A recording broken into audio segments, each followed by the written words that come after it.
өглөө шиг, кофе шиг үргэлж шин бас сэргэг. Би амьдралд бас ажилдаач хайртай. Тийм болохоор үзэгчээ хүндэлдэг.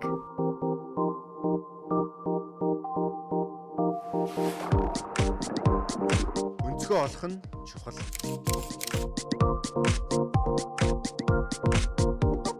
Хүн өөртөө цаг зав гаргаж байж амжилтанд хүрдэг гэдгээ мэддэг.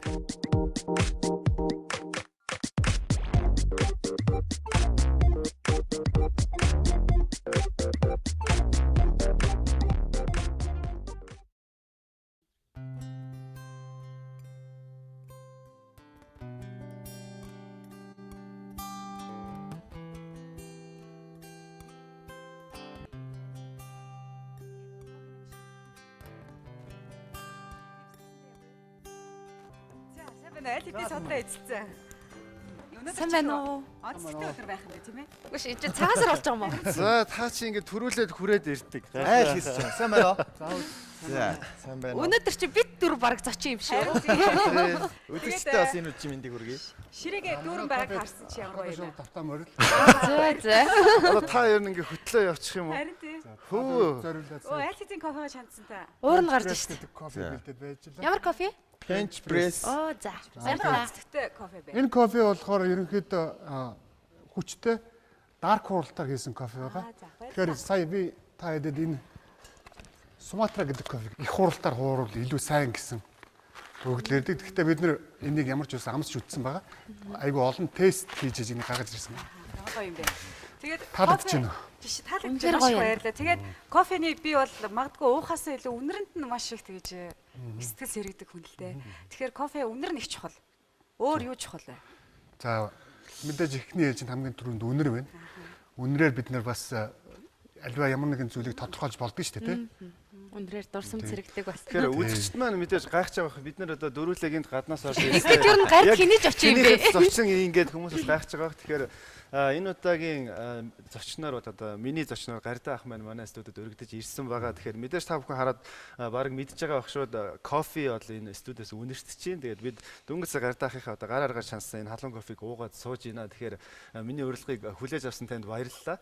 Тэгээд мэдээж бид эхлээд сурвалжлагаа үзэх юм бол өнөөдрийн минь нэвтрүүлэг илүү утга учиртай болох учиртай юм байна. Яг тэгэхээр өнөөдөр энд хуурсан, бэлдсэн бүх кофенуудыг бүр хамгийн анх одоо тэр кофе гэдэг ургамал одоо ургахаас эхлээд яаж тэр хуурдаг тэр бүх явцыг бид нэр сурвалжлагаараа бэлдсэн байгаа. Тэгэхээр хэдүүлээ хамтдаа эхлээд сурвалжлаганд анхаарлаа хандуулцгаая юм. За тэг.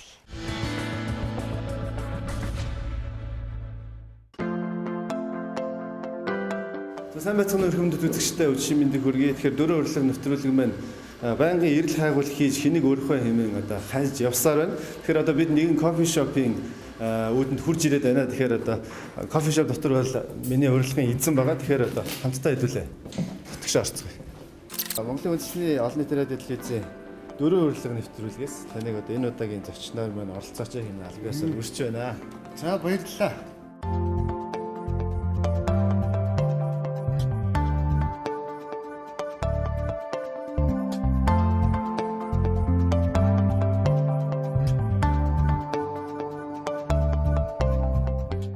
Та одоо ямар кофе хийж байна? Одоо капучино хийж байна. Капучино гэдэг маань эхлээд эспрессогоо хийгээд Эхлээд эспрессо орно. Тэгээд капучино ерөнхийдөө хөөс ихтэй. Ер нь 83% хаагаад эспрессо, сүү, хөөс гэсэн 3 вариант хийдэг. Латте нь болохоор арай өөр те хөөс багтаа гэсэн. та өөрөө энэ өдөрт хэдэн ай кофе ууж байгаа байх вэ? Би бол нэг хэсэг аягүй гоодаг байсан. Өдөрт нэг 4-5 аягаар уучихсан. Одоо ер нь өөрөө багцсан байна. Яасан зүрх дилсэн үү? Ер нь зүрх дискээс гарна ер нь айгүй хэцүү болдго юм билээ. Яа тэгэхээр тэр хүмүүс болохоор хэтрүүлж хэрэглэх гэдэг нь шүү дээ. Ер нь хүн болгоно л ер нь альва зүйлийг жоох яг зохистой хэрэглэж чаддаг уу ер нь хэтрүүлж гэдэг нь шүү дээ. Тийм учраас ер нь өөрийгөө хязгаарлаад ер нь өдөр болоо нэг ганц 2 аягыг бол ууж байгаа авч байгаа.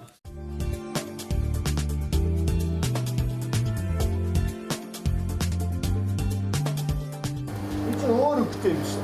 Тий, ийм ногоон шаш шиг юм өнгөтэй байдгийг. Одоо бор өнгөтэй байдаг юм уу? Байдгүй. Хуураад бор болдог байхгүй. Энэ одоо бүр яг хамгийн анх одоо хураацсан байгаа Тий. бүрэн юм байна тий. Одоо над чи Коста Рика кофе. Коста Рика. Тий. Латин Америк кофе байгаа. Ерөнхийдөө айгүй боломжит газар гэвэл Африк кофе болон Латин Америкийн кофенууд ер нь бол ер нь их дажгүй амттай. Одоо жишээ нэг яриад байгаа нь Арабика кофе биш үү? Тий, хамгийн одоо сайн. Хамгийн сайн гэдэг нь бол яг наадах нь авчирсан байгаа л да. Мэдээж таны хувьд бол одоо кофений талаар яриулах байгаа. Тэгэхээр би өөрөө кофенд бол донтогч. Маш олон одоо кофенд дуртай хүмүүс байдаг байгаа. Тэгэхээр яг таныг бас мэрэгжлийн үеийн хувьд кофений талаар олон сонирхолтой яриаг өрнүүлэх байх гэж найдаж байна. За тэгвэл 600 студид болсон. Баярлалаа. За баярлалаа. Ер нь бол гартаа ахыг бас Монголын сайн бариста нарын нэг гэж би бодож явдаг л да. Тэгэхээр өөрөө чи хувьд бас ер нь юу гэж бодож байдаг вэ? Мэдээж би ам бардам сайн бариста, Монголын сайн бариста гэж хэлмээр байна. Тэгээд Монголын хамгийн анхны Монгол хуурагч манай кофе шоп ч онцлог нь юу вэ гэхээр зэрэг бүх төрлийн кофе гаргадаг. Дээрээс нь дэлхийн 10 хэдэн орны кофе энд авчирч хуурдаг. Тийм болохоор зэрэг энэ бүгдийг одоо эзэмшнэ гэдэг чинь бас том зүйл. Open mic гэдэг те. Манай хүмүүс ирж бас дуулдаг байгаа. Тэгэхээр тэр талаар бас ярьж өгөөч. Хагас өдөр болгон 6-аас өмнө 7-аас байсан. Одоо 6 өвлийн ээлжинд орсон 6-аас эхэлж байгаа. Тэгээд хин дуртай хүн одоо дуулах дуртай эсвэл бүжиглэх дуртай юм уу те. Тэр хүмүүс чөлөөтэй ирээд манад дуулж бүжгэлж одоо шүлэг биш ч болно шүү.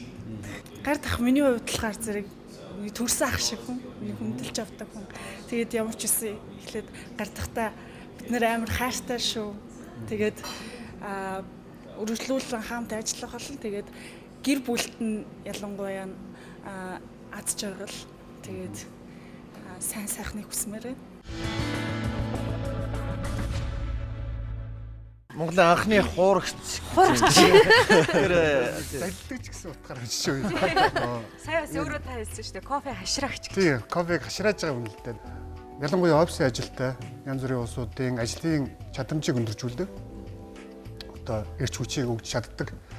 Тэгээд кофегийг хэрэглэж байгаас шалтгаалаад бас бие эрдэнэд сайн байж болно. Нэгдүгээр та сахаргүй, сүүгүй хэрэглэж чадах юм бол бас таны дотор гүйж байгаа тэр одоо чухал эрхтний чинь бас цэвэршүүлэх тийм талын бас ярьдаг юм билээ. Тэгээ одоо холестерин нэг багасгах тийм үйлчлэгээ үзүүлдэг гэж сонссон. Чахаагийн үр гүштэйгээ ороод ирсэн. Энэ дотор юу аваад ирвэ? За энэ одоо миний оюутан байхаас эхлээд 5 жил өөрсөө үүргэвч тэгээд би өөрөө бас кофег их олон жил ууж ин л та. Тэгээ би өөрийнхөө миний нэг цуглуулга байдаг. Одоо хобби гэж хүмүүс ярьдаг те. Тэгээ би очисон газар болгонда одоо сурч ажиллаж исэн газар болгонда ингээд тэр газрын Starbucks-ын аягийг цуглуулдаг. Тэгээ бас их түүхтэй ганц нэг аяг бас байдаг. Энэ одоо Сөүлийн аяг. Бэж юм байна. Тий, би одоо Бэж хотод сурч исэн. Энэ жижиг эспрессо аяг бас байна те. Энэ бол Хонконгоос авч исэн. Тэгээд за энэ бол одоо Тайландаас авч исэн аяг байна. Хамгийн түүхтэй аяг бол энэ аяг байгаа. Энэ Seattle гэдэг одоо Америкийн Seattle-аас авч исэн. Тэгээд Starbucks-ийн дэлхийн одоо хамгийн анхны дэлгүүр одоо кофе шоп бол Seattle нэгдэжсэн. Тэгээд яг тэр газраас нь би өөрөө очиж авч исэн. Тэгээд энэ ингээд энэгээр жоохон суурцсан. Гэтэ миний хамгийн хайртай аяг. Ийм жижигхэн кофе бас хуугаа сууд юм шин. Энд юуг нь хийдэг юм? Ямар кофе хийдэг? Одоо яг нэг бүх кофенуудын ер нь үнд суурь болсон эспрессо гэж гарч байгаа. Тэр нь болохоор ер нь айгүй бага хэмжээгээр гардаг. Тэгээ тэрийг нь яг хүмүүс одоо хэрэглээ нь одоо зөөлнөөсөө хатуурсаар байгаа одоо тийм хүчтэйг одоо уудаг л да. Тэгэхээр тэр хүчтэйг бол энэ жижигхэн аянд уудаг юм. Тийм ох гэсэн үг л дээ. Кофений ох нь одоо яг суур гэсэн үг. Тэгэхээр тэр нь эспрессо. Тий, тэр нь эспрессо. Би болохоор ингэж бодоод тийм. Одоо латте гэдэг юм уу, капучино гэдэг юм уу, янз янзын нэмэхгүйгээр тухайн кофег дангаар нь ингэж нэг мэдэрч амталж уумар санагддаг. Дэлхийд дээр ер нь 2 төрлийн кофе ургадаг байхгүй юу? Тэр нь нэг нь бол Arabica кофе, одоо яг сайн чанарын кофе. Нөгөөх нь Robusta гэдэг кофе. Тэр нь болохоор жоохон зэрлэгдэн ургадаг, кофеин ихтэй, амт түнэр муу гэсэн үг байхгүй юу? Тэгэхээр хүмүүс одоо төөрөгдөд өгдөг. Кофе гоё кофе ууя гингүүд. За ямар гоё кофе уух гингүүд манай үйлчлэгч нар ирээд тэгдэг байхгүй. Айгуу гоё чихэртэй. Айгуу гоё шоколад амтгцсан тийм кофе уумаар байна гэдэг байхгүй.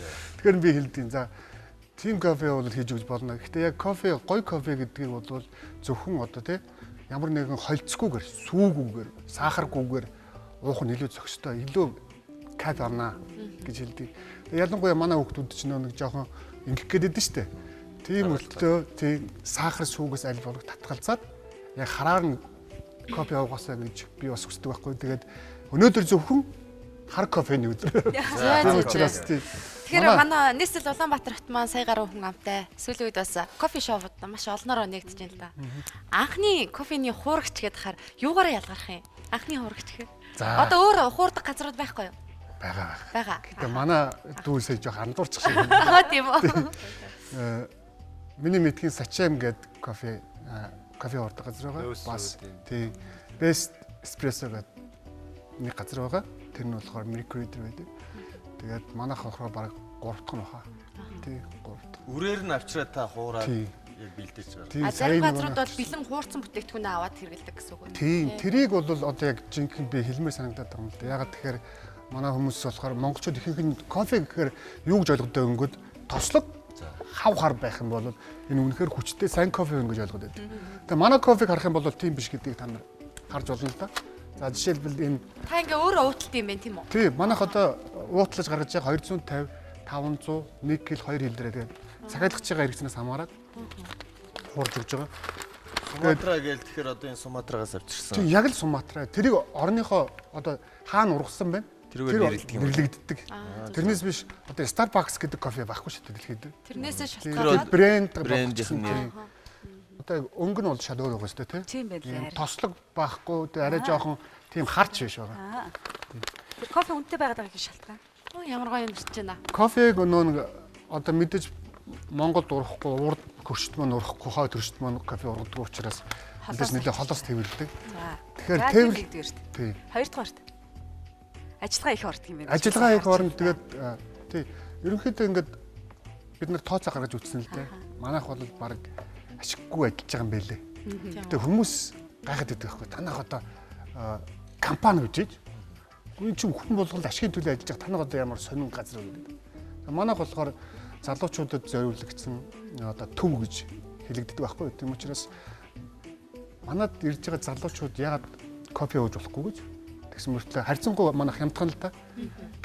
Яагаад яг дэлхийд дээр тий ямар кофе ууж, дэлхийн хүмүүс ямар кофе ууж, тэрийг яагаад ууж болохгүй. Тийм зорилгоор бид нэрийг ашиг, тийм их ашиг байхгүй ч гэсэн яг хаа боломжийн үнээр зарж байгаа.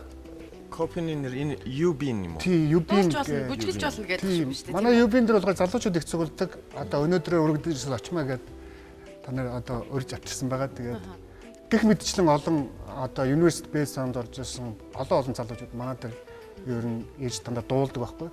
Та бидэнд яг одоо нэг өөр кофе бас чанж өгөөч. Ингээ яриагаа үргэлжлүүлээ. Өнөөдөр гой зүрхэд дистүүлээ гээд. Жишээлбэл шүд бол шаардлагадаг. Дотор эрэхтэнд яг яаж нөлөөлөх бол мэдээ сэргээш болдог. А гэхдээ бас сөрөг тал нь. За мэдээж тунгийн нэвтрүүлвэл зүрх дэлсээс мэдээж төрөө хийсэнтэй нөө зүрх дэлсүүлгээ гэж. Өөр ямар сөрөг юм байна вэ? Өөр нэг хэлүүд юм байхгүй хоо. Царай харлахгүй. Зүгээр нэг царай бол харлахгүй. Нэг дор 100 аягийг уувлал нас орч магадгүй гэсэн юм юу байлээ судалгаа. 100 аяга. Нэг дор 100 аягийг. Тэгвэл ямар ч аюулгүй юм. Бас би бас зочноо өрсөн нэг шалтгаан нэг үйл явдалтай бас холбоотой байсан. Тэгээ би сүүлийн үед угаасаа их олон кофе уудаг болохоор кофе шопоор их явж ийн л та. Тэгээ нэг газар ороод 3000 гаруй төгрөгөөр ингээд одоо американо гэж захиалсан чинь Nescafe хотгаад өгчвөө. Тэгээд за гээд одоо хэрүүл хийх нь цаашаа яхааргүй хар кофе аваад ирсэн. За ингэж хийж байгаа гараа явцсан. Тэгж байгаа төд уудлага бас нэг газар очиод американо гэж захиалсан чинь аваачаад дотор нь өстө амар их 9 чихрийгээд ботгаад өгчтэй. Ядтай асуудаггүй. Тэгээ ахын дүү чи дээр нь чихэр хийсэн бөч. Тий харин танд ингээ бэлдээ. Чихрийн одоо баристанд хийж өгөхгүй байхгүй. Хажууд нь зүгээр одоо тий чихрэн сүүн цуг ирдэг болохоос. өөрийн хүнийх нь. Тийм. Тэгээд ер нь манайд ингээд Монгол Улаанбаатар хот ер нь сүүлийн нэг 4-5 жил гэдэг юм өндөр олон офисын барилга их болж байгаа. Тэгээд офисын барилга болгон доороо нэг юм кофе шопуудтай болж юм л та. Тэгэхээр ингэж нэгтгэхдээ бас яг энэ кофенийхаа мөн чанар утга учирыг нь бас мэдэж кофе шоп гэдэг зүйлийг яг утгаар нь бас ажилуулах хэрэгтэй юм болов гэсэн. Иймэрхүү одоо бодол байгаа байхгүй. Түүнээс зүгээр Nescafe утгаад уучих бол би одоо тийш жишээ нь уухгүй те. Гэхдээ нөгөө хүмүүсийн хувьд ч гэсэн бас сайн мэдэхгүй байгаа. Тэгэхээр энэ найруулдаг кофе, чандаг кофеийн ялгааг бас сайн гаргаж өгөөсэй гэсэн үүднээс бас үрсэ. Та одоо ямар кофе? За би одоо нэг pour over гэдэг ийм нэг цаасан фильтртэй. Ер нь кофений мангасуулд айгу дургдаг энэ кофе. Энэ одоо фильтр хийсэн байх. Фильтр хийсэн байгаа. Би сая хадуу усаар жоохон зайлцсан. Цаасны амтыг жоохон гаргахын тулд Одоо ийм фильтрийн хувьд жишээ нь бид нар хөдөө бүр хол аяллаар явсан ч гэсэн нэрээ буцсан ус байх юм бол аваа явчих болно. шууд кофе найруулж явах боломжтой. Сая энэ зам бас бид нар туршиж үзсэн. Зүгээр одоо ийм үр болоод буцсан ус байхад Американаа шууд гарч ийн гэсэн. Кофегоор дамжаад Монголд бас нэг өөр төрлийн шинэ соёл орж ирсэн. Соёл, амьдралын хэв маяг ч юм уу дагаад орж ирсэн дайвар юмнууд маш их байгаа. Үзэгчдийн хувьд зарим нэг нь ойлгохгүй эсвэл таашаадгүй байж болно шүү дээ, тийм ээ. Тийм учраас түрүү урилга Жавхан маань жоохон яагаад энэ зочныг өрсөн гар тэгээд хүнийг яагаад өрсөн.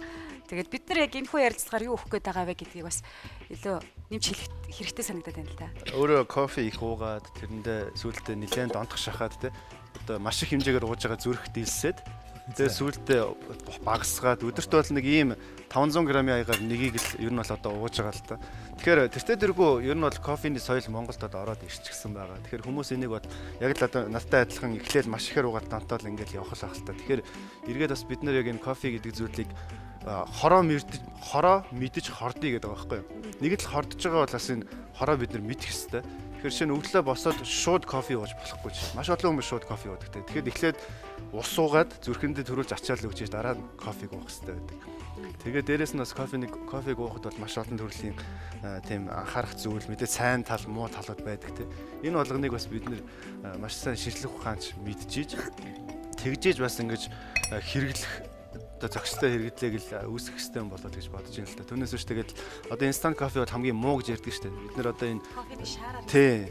Тэгэхээр одоо энийг бол бид нэр байнга хэрэглэж байгаа тий. Тэгэхээр одоо мэдээж тэрэндээ дасцсан хүмүүс бол байж л байгаа л да. Гэтэ яг жинхэнэ кофе гэдэг чинь уул нь бас нэг ийм учиртай гэдгийг нь бас энэ мэрэгжлийн хүнийг нь өөрж гартайхараас яриулах л.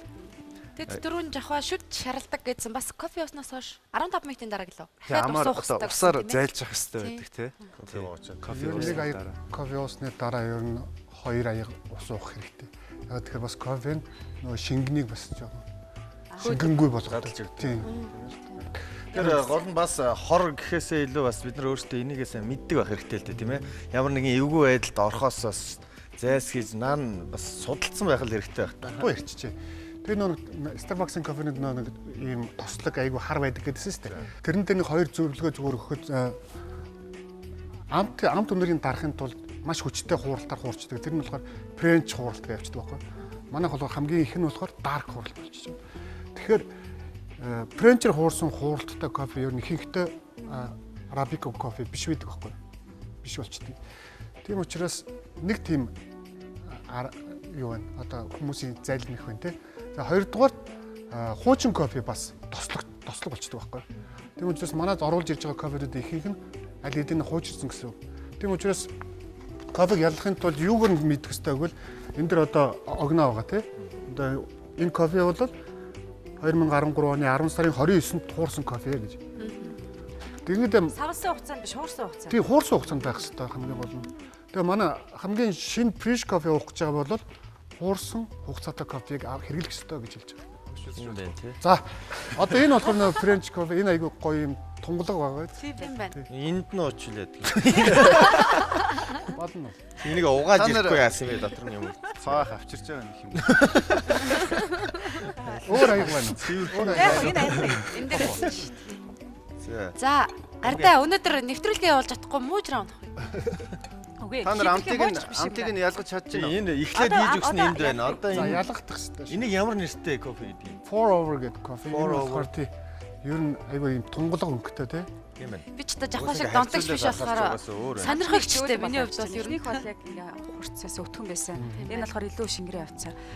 А хүүхнүүд болохоор яг үнэ турах гэж явдаг. Ялангуяа өглөө эрт босоод 11 цагаас өмнө уух юм бол турдаг гэсэн явган яриа ч юм уу үнэхээр үнэн ч юм уу. Ганц кофений өмнө ч биш л дээ. Ер нь өглөө босоод шууд хүн ус ууж явах хэрэгтэй. Заавал ч хоёр аяга ус уугаад ардаас нь кофегоо байна уу, юугаа байна, кологоо байна одоо хэрэгэлдэг. өглөө ерөөсөө кофе ууж болохгүй л ахна шүү Өглөө ер нь өглөө илгэндээ хэцүү шүү дээ те. Тэгэхээр бас Гарда ах маань Монголын бас 5 6 кофе шопыг яг эхлэхэд нь эхнээс нь бүх зүйлийг заад зөвлөөд бас ингэж нээлтсэж өгсөн байгаа те. Тэгэхээр ер нь бас манай Монголд байгаа кофе шопуудын талаар та бас нэг санал бодлоо хэлээч. Бид нар бол бусад кофе шопуудыг болохоор яг хуу ямар нэгэн өрсөлдөгч байдлаар ерөөсө харддаг. Тэрэндээ болгол мэддэг зүйлээ заахыг одоо мэддэг зүйлээ хуваалцахыг хүсдэг. Тэгээд одоо миний нээлтсэн нэлээд хэдэн кофе шопууд одоо Улаанбаатарт байгаа. Жишээлбэл Кобилчингийн хажууд бол Кофе де Аморе гэдэг байна.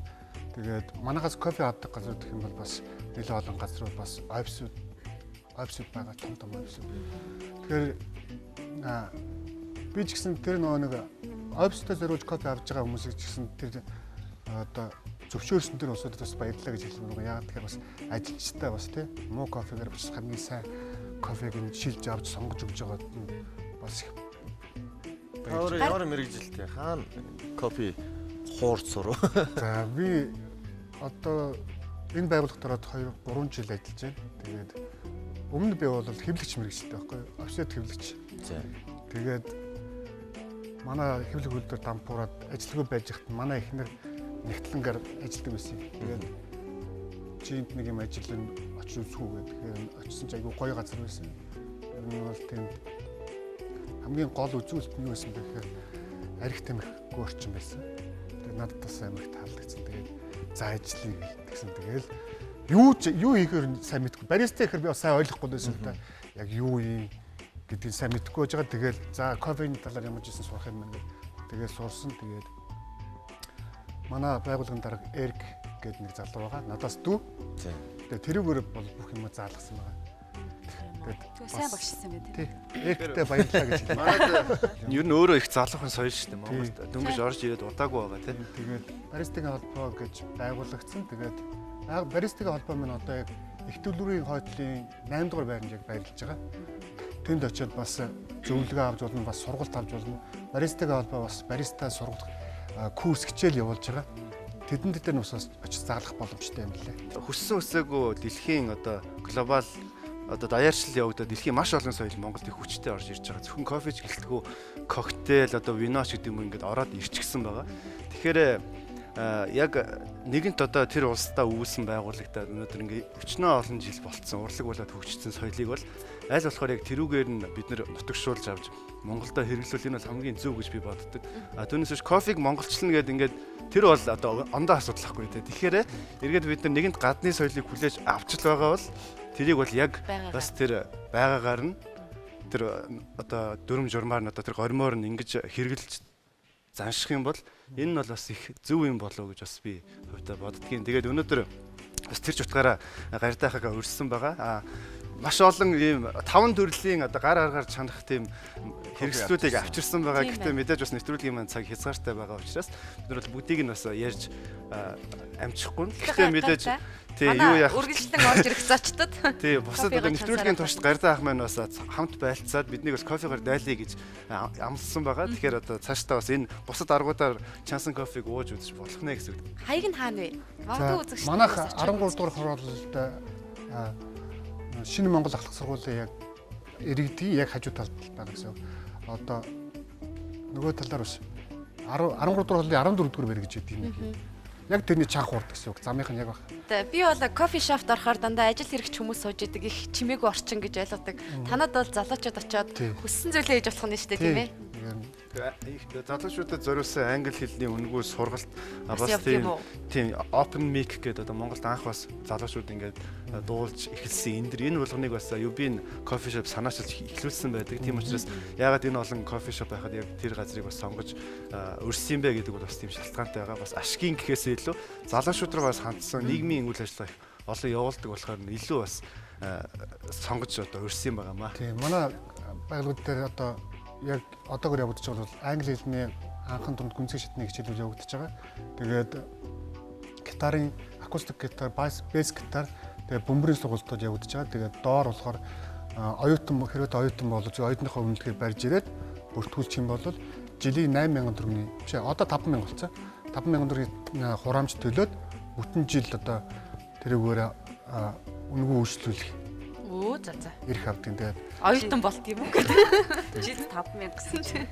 энэ хийж өгсөн аягнуудаа манах та дөрөв бэлэг болгож өгч байгаа. За.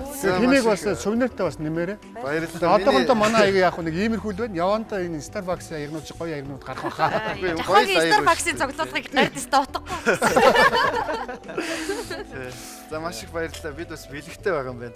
Тийм байна. Баярлалаа. За баярлалаа.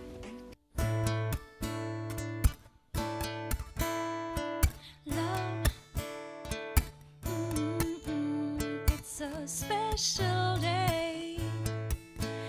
We should celebrate and appreciate by you and me. Found something pretty neat, and I know some say these days are arbitrary. It's a good excuse, but I love to use. Baby, I know what to do. Baby, I will love you. I will love you. I will love you. Love. I don't need those things. I don't need no ring. I don't need anything. 'Cause you and me, 'cause in your company I feel happy, oh happy and complete. It's a good excuse, but I love to use. Baby, I know what to do. Baby, I will love you. I will love you. I will love you. So won't you be my honeybee, giving me kisses all the time? Be mine, be mine, Valentine.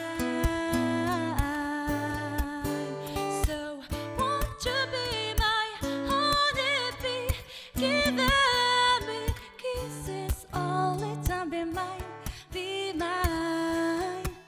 Valentine. Love. It's a special day. We should celebrate and appreciate.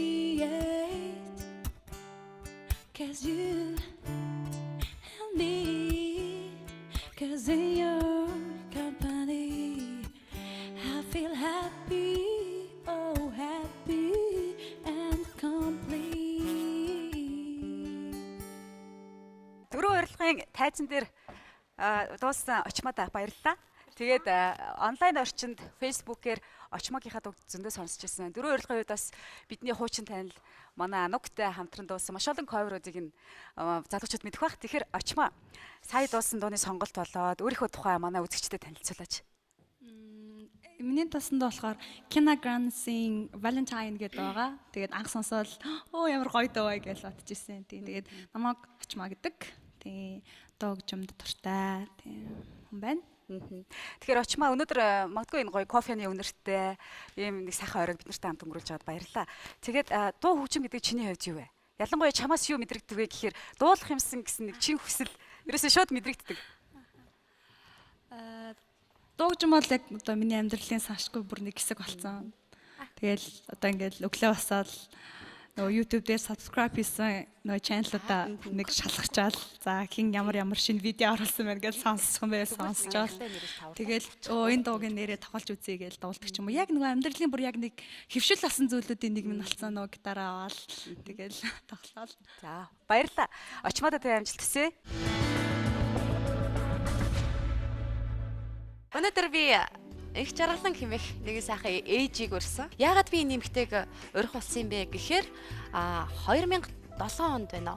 Үзэгчдийн дундаа маш их шуугиандагдажсэн Гарын 5 хуруу гэдэг баримтат кино байдаг. Манай соёлын говь цэцгэлтэн залжиргал сэтгүүлч хийжсэн.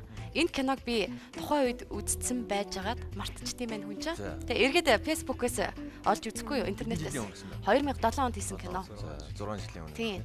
Тэгээд Гарын 5 хуруу хэмэх энэ киног үзчихэд энэ их ч одоо хаана яаж амьдарч явдаг бол хүүхдүүд нь хэр том болсон бол гэдэг сонирхол төрөөд тэгээ холбогдсон юм аа. Тэгээд их жаргалагчигээ урьж байна. За. Уртж авъя. За сайн байна уу та? Сайн байна уу? За сайн байна уу? Сайн байна уу? Баярлалаа бичиж байна уу? Сайхан та нарын ажил сайн. Сайн. Тэгэхээр цөмөр ярьцлага эхлэхээс өмнө чухам Гарын 5 хуруу гэж ямар баримтат кино байсан энэ төр талаар товчхон үзчихэд эргээд студид болцсон. За тэгэж байх. Би ч хүү хоёр охинтой штэ. Том нь хүү, тэгээд охин. Тэгээд одоо охин хүү хоёр маань ээжийн одоо энэ зурагтаар ингээл өнчин хүүхдүүд гэл айгүйх гараад байх юм. Годомжинд их хүүхдүүд байх юм. Манайхна ганц хүү өргөж авбал яадаг хүүхд авъя л тэгэл тэглээ. Би ер нь багасаа их хоёр жоох ер нь ганц нэг эрэгтэй нэг дүүтэй болох юмсан. Тийм их хүсэлтэй байдаг гэсэн. Жаахан дүүтэй болъё гэж би нэгдүгээр таймаар бодчихсон. Эрүүл өвчтэй хамаагүй хамгийн гол нь хүүхэд л авъя. Тэртээ бид нар өвчин зовлон гэдгийг ойлгодог усууд. Тийм учраас одоо эрүүл өвчтэй нь ерөөсөж чухал биш. Хамгийн гол нь нэг ч ихсэн хүүхэд одоо ээжтэй, аавтай, ахтай, эгчтэй гэр бүлд байгаасаа гэдэг утгаараа л ирж байгаа болохоос бид нар эрүүл хүүхэд гэдгээр нь бид нар ярьж байгаа биш ээ гэж хэлсэн чинь гайхаа. За ямар ч хэсэн тэгээд хоёр хүүхэд үзүүлье. Орж үзье гэсэн чинь үгүй юу тэгдэхгүй юм гин. Одоо ерөөсөө хоёр хүү үзүүлье гэд 8-9 сартай нэг хүү үзүүлсэн. Тэгээ дараа нь 10 сартай хүү үзүүлсэн. Тэр хоёр хүүг үзүүлээл. За тэгээ энэ хоёрын одоо үнэхээр авъя гэж бодож бол энэ хоёрын аль нэгийг авъя лээ. Хоёрыг хүүхэд аавна гэж бодолтгүй шүү. Нэг л хүүхэд. Одоо алийг авахаа л одоо шийдээ тэгээ дараа нь одоо шийдэх юм байгаа гэж хэлжсэн. Тэгэхээр одоо хүүхдүүдтэйгээ ярилцж байна. Одоо үнэхээр тавуулаа хоёулангийн авъя гэдэг. Хоёуланг нь өхгүй гэж байгаа юм чи одоо гэсэн чинь нэг нь болохоор одоо жижигний аавна, нэг нь болохоор арай томын аавна гээл би болохоор гайхал нөхөр маань болохоор ямар ч гэсэн хоёулангийн л авах хэрэгтэй. Ердөө нэг хүүхэд хоёр хүүхэд ялгаа байхгүй. Хоёулангийн л аавна. Одоо өхгүй гэж байгаа юм чи яах юм? Одоо сонгочоод очихгүй очоод одоо хэдүүлээ одоо хоёулангийн авъя гэдэг хариад үлтэн ч болдоггүй юм шиг байна шүү дээ. Тэгжээлээ.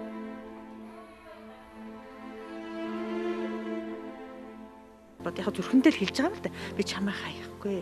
Ямар ч хэсэн би чамтай холбоотой байна. Игчигээ уучлаарай гэж би тэрвэрэд орох би аюу байсан. Тэгэл байснаас сүлдээ би бодлоо нөхөртөө хэлээ. Гэхдээ энэ хүүхдийг авахгүй байж бид нэр үнэхээр чадахгүй. Утгагүй би энэ хүүхд авахгүй мөртөө энэ хүүхдтэй холбоотой байна. Би чинь энийг эргэж тойрно гэдэг чинь надад ч хэцүү, энэ хүүхэд ч хэцүү. Би одоо ерөөсөө ямар нэгэн аргаар би энэ хүүхд ямар нэгэн аргаар ерөөсөө л аавъя гэсэн чинь гэж нөхөртөө хэлсэн чинь манай нөхөр үгүй чи юу яриад чи авахгүй гэж байгаа юм уу? Би угаасаа л хоёр хүүхд авах гэж байна гэж ойлгоод байна штэ. Гэт бүр манай нөхөр тэг ууралж байна. Тэгэл хоёр хүүгээ авч ирсэн юм да.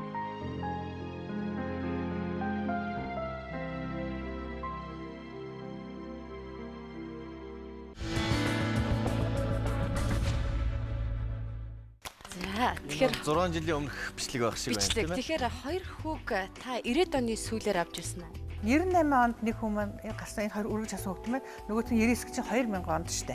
Тий 2000 онд. 2000 онд авсан. Та өөрөө бол хэдэн хүүхэдтэй? Хоёр охин нэг хүү төрүүлсэн. Дараа нь хүүхэд гаргана тийм ээ. Хүүхэд дуудана гэж бэлгшээдэг. Зарим нь ямарч боломжгүй учраас хүүхэд өргөж авдаг. Таны хувьд болохоор тухайн үед бас нийгэм тийм сайн байгаагүй штэ. Нийгмийн байдал.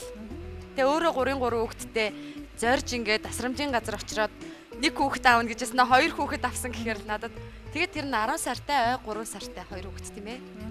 Их жинхэнэ ээж хүнээс л ийм сэтгэл гардаг байх гэж бодсон л тоо.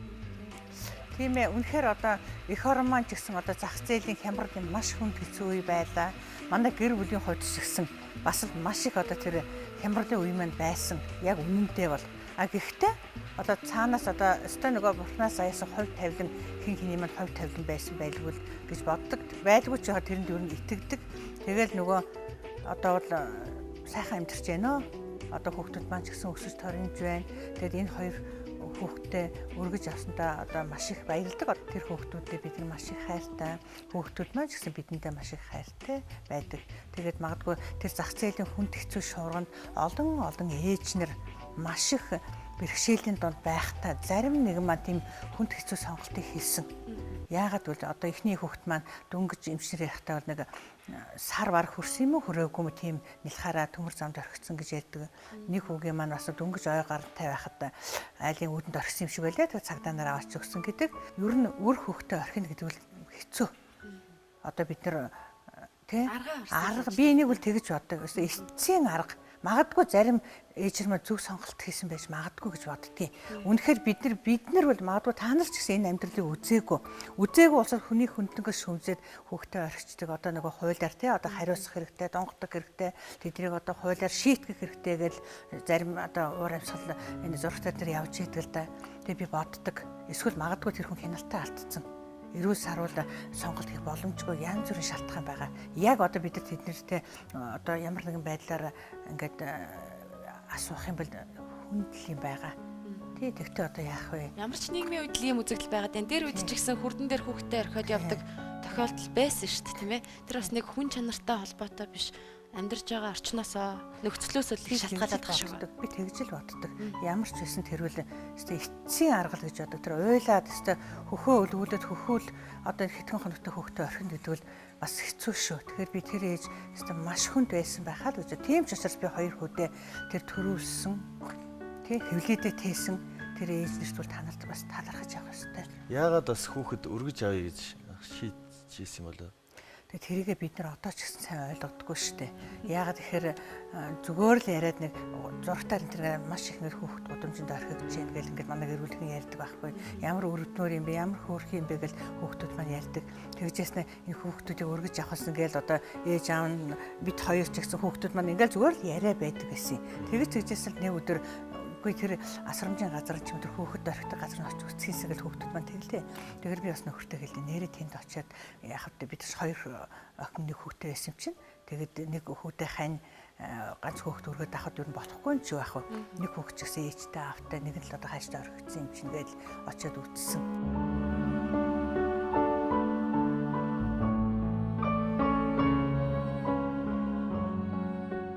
Тэрийг харсан ямар ч хүн ээж хүн байя биш ч вэ залуу төрж үзөөчгүй хүмүүсээ стенер бэ авах хэсэл гэж бодох юм байл. Ерөөсө болдог юмуд бүгдийг авчихсан гэж юм бодол төрчихдөг юм байлээ.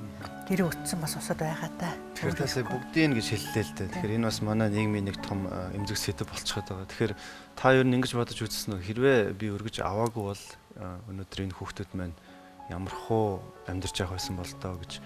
Ягаад тэгэхээр маш олон хүүхд цаана мэдээж үлдсэн байгаа тийм. Тэгэхээр тэр хүүхдүүд ч гэсэн яг л одоо тэр амьдралыг туулж байгаа. Бодлоо яхаа дантаа хаяа гэж ярьдаг шүү дээ бид нар.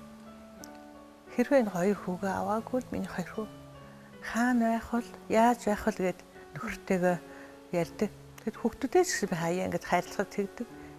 Ингээд хэдийгээр тэр ээж нар та хоёрыг орхисон ч гэсэн би та хоёр ийм хүүхдүүдтэй байхгүй байсан бол өстой яах байсан бэл гээд одоо өнөөдөр л гэнэ зарим хүмүүс ингэж ойлгож байгаа энэ хүүхдүүд ямар азтай хүүхдүүд вэ зарим тэгдэг тийм ээ бас тийм байж болно. Бид нар бас айгүй хацтай баяртай. Хүнээс илүү хүнтэй хөрөнгө гэж байдаг юм уу? Хүнээс илүү хүнтэй хөрөнгө гэж байхгүй. Тийм учраас бид нар маш их хүнтэй хөрөнгө бурхан харамгүй бидэнд итгэж найдаж өгсөн гэж бодож явдаг.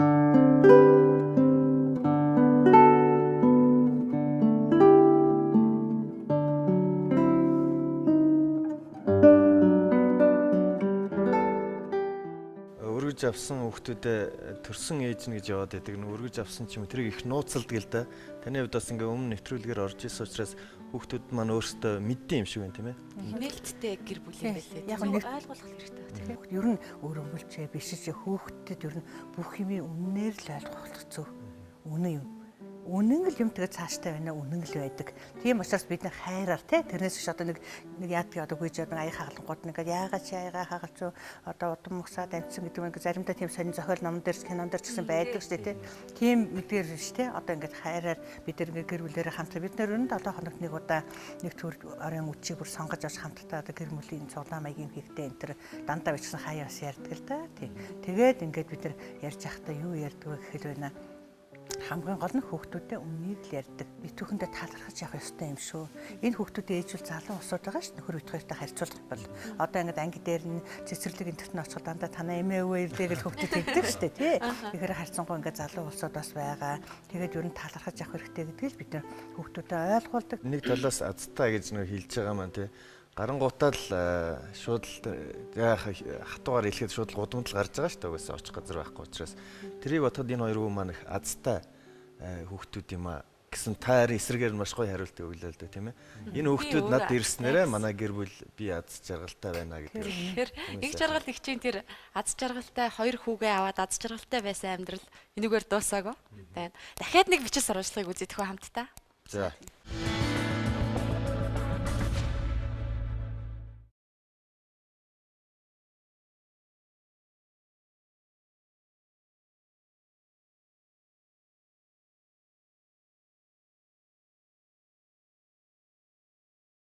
Олон бэрхшээлтэй үе залуу насндаа туулчлаа шүү дээ. Тэгэхээр маш их ухаарад аар сархан юм ер нь зовлон гэж бодхоо болчдөг юм байна. Тэгээ хатуужж төвчээртэй болж байгаа байхaltaй. Тэгээ нас ч гэсэн одоо ямар 18 20 нас маань өнгөрцөн. Одоо тийм 7 хүүхдийн ээж болсон усууд чинь ер нь барахын зовлон гэж бодхоо болж яг асуудал гаралгүй. Яг тэгтээ тийм ноцтой. Тийм одоо шаналгаатай асуудал бидэнд бол гараагүй. За яг ажил бизнес санхүүгээ тэрвэл айл болгон улс болгоны л одоо явдаг зам ясаар явах хэрэгтэй юм цаг наргүй тэгэл явж л байгаа. Тэгээ ямар ч хэсэн хүүхдүүд маань сүүлд үргэж авсан ингээд хоёр хүүхд маань бас дасахгүй том болчиход эхний хоёр маань 10 сартай 1 настай явж исэн шүү дээ. А сүүлд авсан хоёр маань 3 настай 6 настай байсан. Тэгэд одоо ээжигээ энэ төр санах болоо үгүйлэх болоо яах болоо гэж их бас бодож болгоомжилж байсан сансны удал өстой маш их амархан даассан. Гэхдээ 3 настай 6 настай ухаан орцсон хүүхд тийм амархан ээжийг мартна гэж 4 хүүхдээ аз жаргалтай муутахгүйгээр хоорондоо бие биенээ хайрлсан сайн сайхан байгаасай л гэж ээж аав нь боддог шүү дээ. Тийм учраас миний хүүхдэд хоорондоо битгий муудажээ. Бид дөрүүлэнд чинь хайртай. Ингээд 7 хүүхдээ долууланд нь хайртай шүү дээ.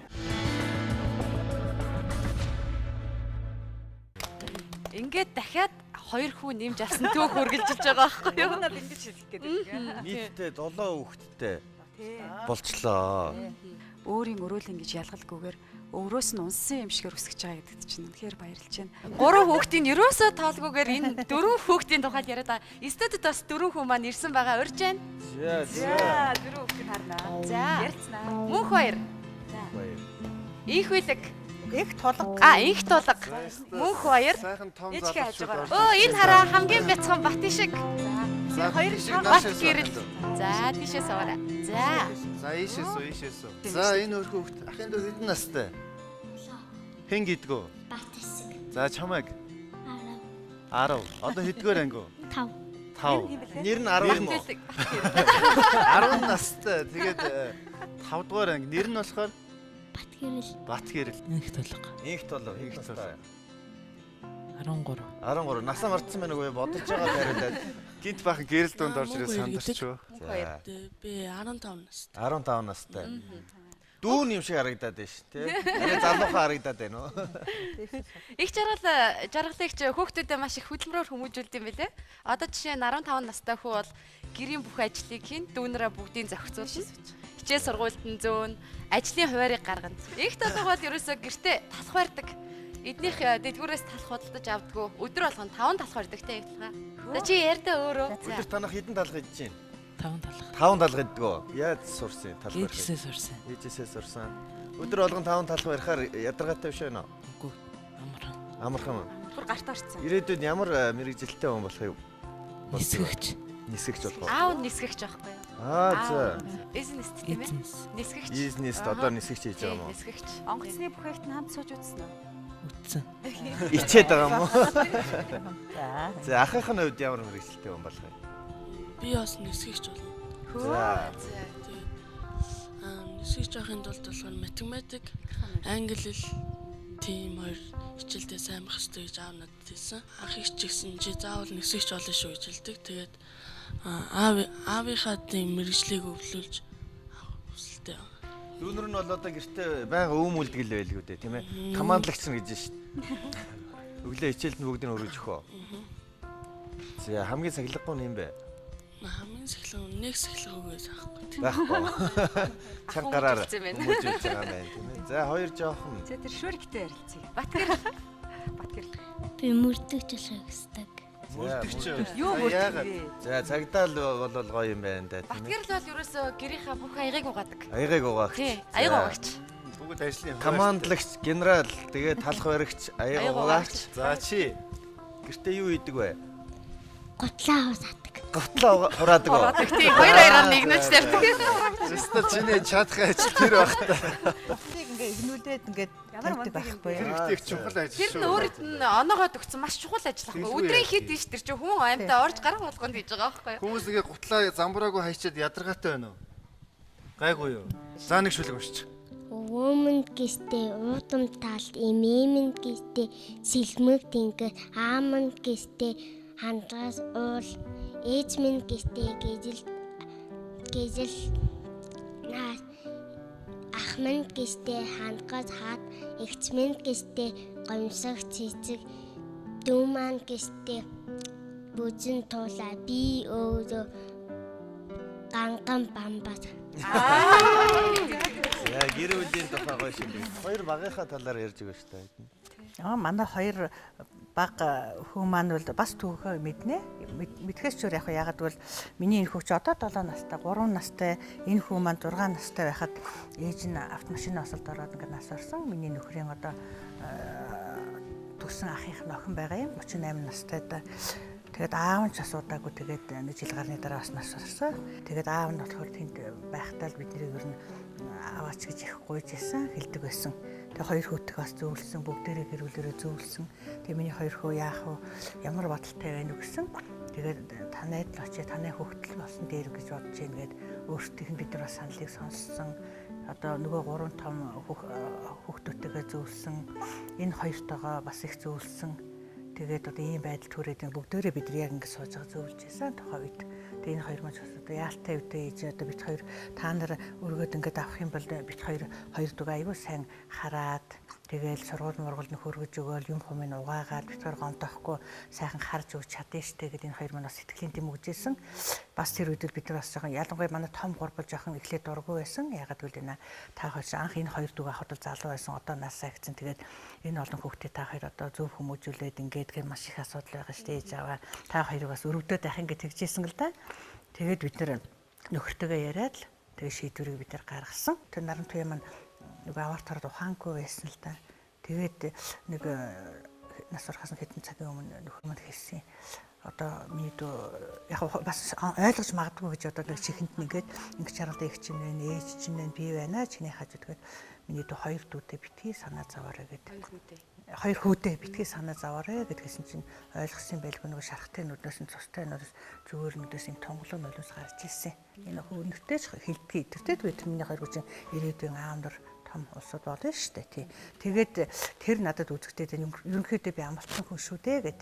Тэгэхээр за тэр хүүхдэд юусаа хамаагүй чи үтгэр ихний нөхөр хоёр хоёулаа шийдвэрээ гаргая гэл тэгэл ярилцаад бид тэр бүр нэрдээ оруулаад тэгэл өргөд авсан.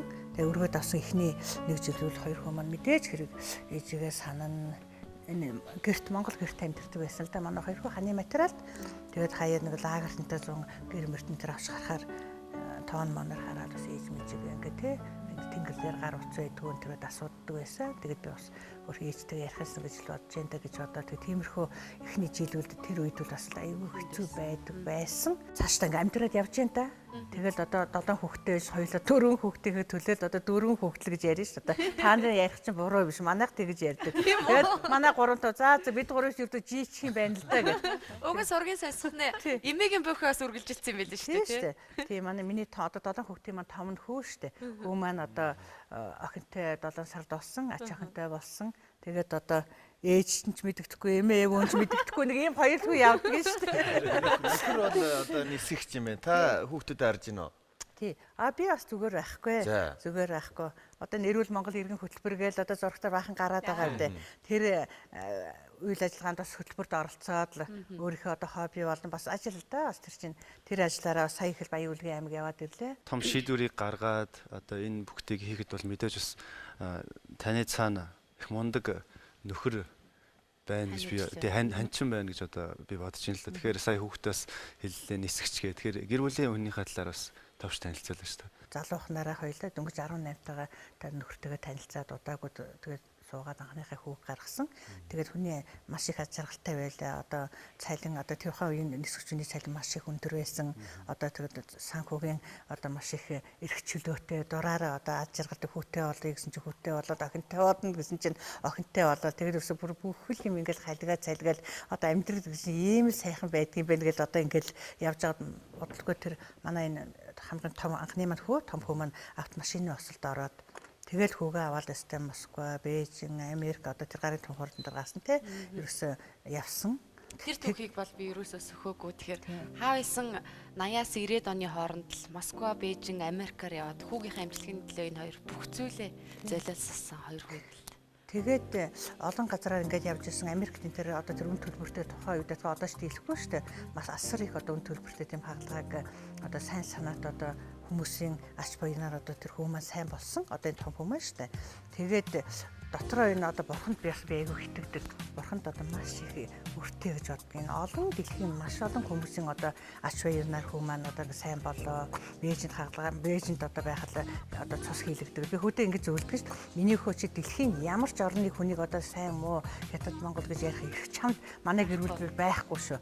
Хятад одоо эмчилгээ хийж байгаа цус хийлгэжсэн.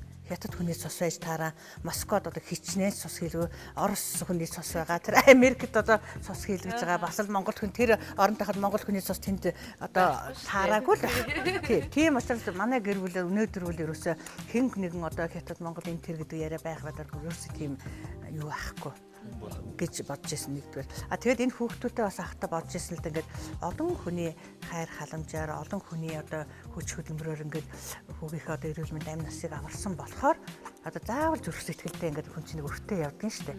Тэгээд мэдээж тэр туссан усуд бол нэг одоо буцаад ямар нэгэн байдлаар бид нар тусна гэж хүлээхгүй тодорхой. Гэлээж гисэн зүрх сэтгэлдээ одоо бурхан гэх юм уу та зүрх сэтгэлдээ өртөө явна гэдэг чинь бас тийм нэг бодлын сайхан нэг бодлын амар биш шүү дээ. Тэгээд бодож ирсэн энэ хүүхдүүдэд авахтаа тэгээд өчнөө бид нар чинь зовлон жаргал хүнд хэцүү үед маань ингээд хүмүүс тусалж яла. Тийм чинь одоо нэг хоёр хүүхдийн ээж аа бодоод нэг хүний дайтай хэдүүлээ болох гэж юу нь болохгүй байх вэ гэл ингээд гэр бүлээрээ ярина л да.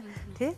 Тэгэл одоо ч гэсэн би ингээд энэ дөрвөн хүүхдээ ингээд өсгөөд тэжээгээд ингээд явж байхдаа ч гэсэн сэтгэл их би өөрөө их баяртай байдаг. Тодорхой жоохон ч гэсэн одоо тий тэр олон хүмүүсийн ач баян тэр бурхны одоо хайр халамж өчүүхэн хэсгийг ч гэсэн одоо хүмүүст одоо хүртээж байгаадаа би бас их баяртай сэтгэл их өндөр байдаг шүү дээ. Амьдрал бол сайхан шүү дээ. Ер нь яг нариндаа бол амьдрал сайхан.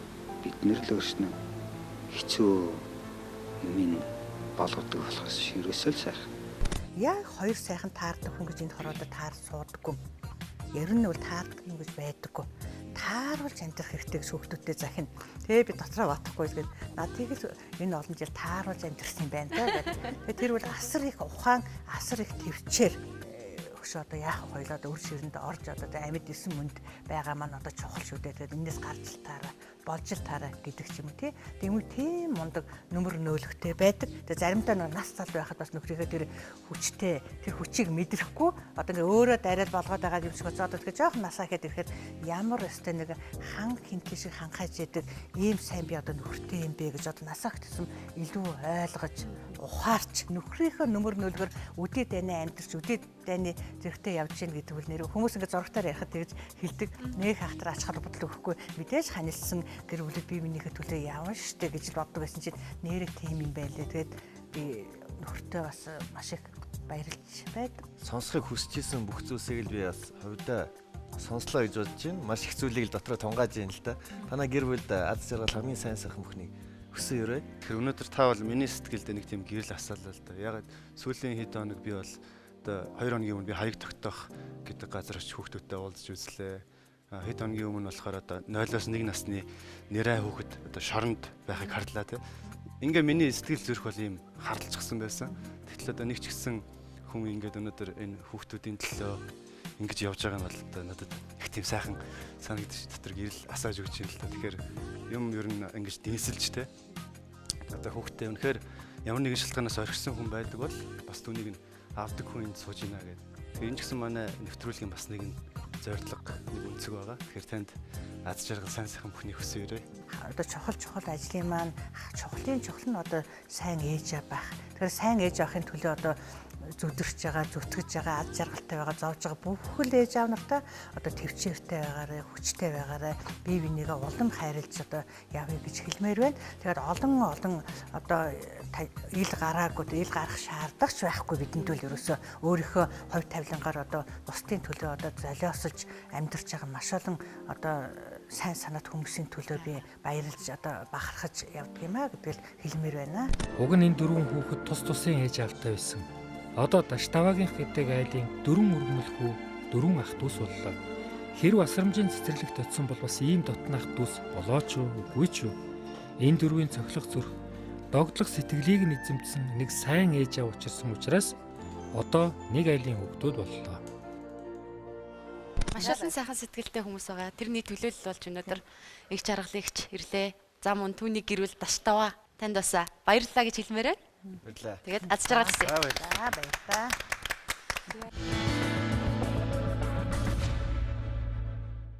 За тэгэхээр нэвтрүүлгийн маань туршид миний зочноор өргөцсөн гард энд бас кофег бидэнд үйлдвэрлэж байгаа үлээ. Тэгээ түрүүн бас ширээн дээр та бүхэнд харагдсан байх энэ хими одоо урвал шиг яасан сонин юмар яаж кофе хийдэг юм бэ гэдээ хэлжсэн. Одоо яг тэрийг бас хийж ийн л да. Энэ одоо яг ямар кофе хийгээд байна? Энэ Siphon гэдэг кофе байгаа. Тэгээ энэ маань болохоор нэлээд бас тансаг хэрэглээний одоо тий цаг хугацаа шаардсан чөлөө цагтаа хийгээд айгу тохиромжтой. Тэгээ цаасан биш даван шүлтөртэй.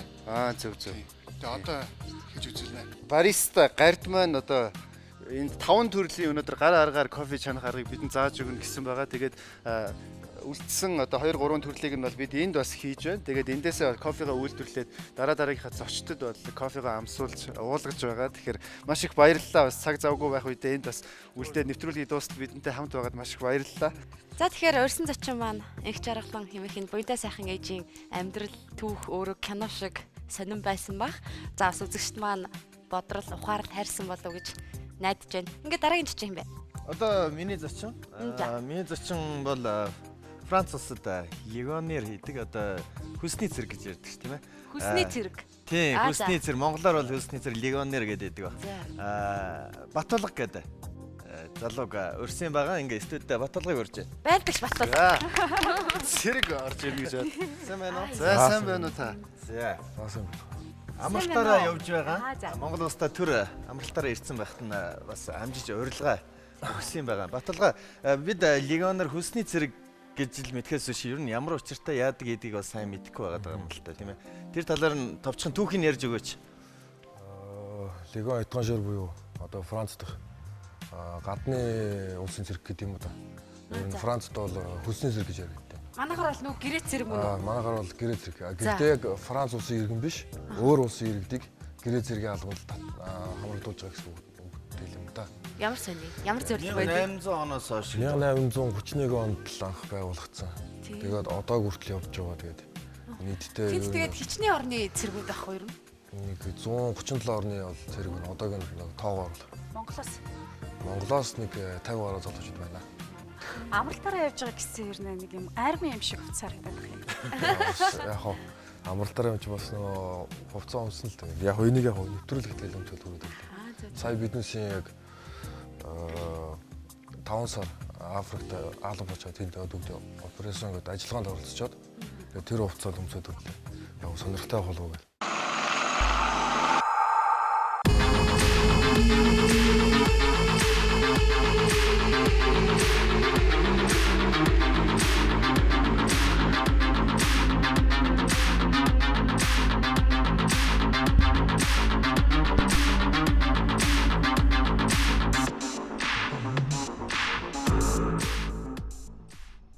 Батулгын хувьд бол Монголд цэргийн алба хаагаагүй гэж байгаа. Дүүцүүлэн нөгөө нэг хаах гэж байдаг тийм ээ. Тэгсэн мөртлөө одоо Францад цэрэг болоод очсон байгаа. Ямар учиртай тэр талаараа ярьж өгөө. Анх бол зүгээр яг найзаасаа сонссон л доо. Манай найз ус тэнд легонд орчлоо гэдэг. Яг амьдралаа бас нэг өөр өнцгөр хараад үз тээ гэж бодоод. Би ч урд нь шал өөр хүн байсан шүү дээ чинь бас. Ямар хүн байсан? Манай найзад ороод бас гайхчихлаа баг. Өдөртөө одоо рок Шивэсэдэг тийм юм байж байгаа л амьдралаа ер нь жоохон өөр өнцгөр харж үзье гэж бодоод ер нь гарсан л та. Тэгээ одоо Францд хэдэн жил болж байгаа? Одоо 4 жил болж байна. Урт үстэй рок байснаа тэнд легионер болоод Францад очсон. Анх очиход хилнийг л асуудал зөндөл байдаг байх тий. Ямар шалгуур байдгийг. Очиход Францад очиод эрүүл мэндийн үзлэгт ороод хэрвээ үнэхээр тэнцэх юм бол тэр үнийг гэрээг нь илгээд ажил авдаг байхгүй нэгс ажил авч л байгаа байхгүй. Хилний бэрхшээл тулгарх уу? Байлгүй ах уу анх чинь ямар ч хэлний Франц хэлний ямар ч хэлний мэдлэггүй очиод ангааж харсч явсаар байгаа л тэгээд яг хаа орос хэл англи хэл гэдэг юм л яг нөлөөлж нэг гайгүй авч явна. Нөгөө найзууд мань хараад гайхаж байгаа гэснээс зулагийн нэг зочин Солонгост ажиллаж байгаад баригдаад ирсэн. Манай нэвтрүүлэг зочноор орсон чинь хүмүүс утсаж чинь гэсэн мэдтэй. Чи хизээ ирсэн. Ирснийг нь мэдээгүй байл өөрөө ирсэн. Тэгээд баригдаж ирстэй уг нь дуус юм байна. Тэгсэн чинь тэрийг бид нар яриулсан. Тэр шиг юм болох нь шүү дээ. Чамайг хараад тийм найз. Зарим найз бол мэдэхгүй л явж байгаа ирсэнгүй. Тэгэхээр юу энэ легионер гэдэг хүсний цэрэг яг энэ юуг нь хугтхууныг би бас ойлгохгүй байна. Тэгэхээр манай улсаас явж байгаа цэргүүд бол ихэнхдээ бас нэгдсэн үндэсний байгууллага буюу инх тайвны одоо үйл ажиллагаанд их оролцож байгаа. Тэгэхээр одоо Францын цэрэг гэхээр Франц улсад хэрвээ дайн байлдаан болвол одоо Францын төлөө байлдан нэгдсэн гэж ойлгож болох юм. Биднээсээ гэрээ угаасаа яг Франц улсын төлөө гэж л байна. Гэхдээ ер нь бол инхийн сахин болох тийм ажиллагаанд бүгд л оролцож байгаа. Янз бүрийн тийм ажиллагаа болоход одоо Францын нэрийн өмнөөс л тэр ажиллагаанд л ер нь бол легионы яг систем нөр болохоор Франц улсад үйлчлэл байгаа олон улсын цэргүүд л байна. Тэгээд цэрэгт явж байгаа залуучууд маань эх орноо хамгаална гэсэн гоё нэрийн доор бахархал болгож явдаг шүү дээ тий. Өөрийн хувьд болохоор ямар бодол байх вэ? Эх орноо хамгаалах явах. Хэрэгтэй үед нь биднээс бол хүчин зүтгэн шүү дээ. Чинь Монгол улсын иргэн хിവэрэл байгаа шүү дээ. Тэгэхээр мэдээж яг тэнд хөлсний цэрэг гэж юм чинь хөлсийг бол их л авдаг байлгүй дээ. Монгол залуучууд маань очих боломж байдаг юм уу? Хөлсний цэрэг гэхлээр яг тийм айхтар хөлстэй бас биш шүү дээ. Тэ зүгээр биднээсээ ажиллаж байгаа амьдарч байгаа үед юу Францын төвшөнд бол яг ажлын яг л цалингийн доод төвшингийн цалинг авч байгаа л да. Яг монголчуудаас тэнд очиод ажил хийж яг биднээс шиг ажил хийгээд амьдрах болцоо бол байгаа. Түрүүн сэтгүүлийг үзээ сууж байхад бас энд ингээ монголчууд байгаа 50 гаруй монгол залуучууд ойролцоогоор байгаа гэсэн тий. Тэгэхээр энд бас нэг Эльгарц гэх хамтлаг байсан шүү дээ. Тэрний хоёр гишүүн нь бас энд хөгжмийн ангид нь бас явдаг. Зураг нь бас энэ дээр гарсан. Эльгарц хамтлаг. Эльгарцны урчин хоёр юм байна шүү дээ. Одоо юуны учир тайлбар. Бөмбөрчин темка, дуучин бүдэ. Оо тийм үү.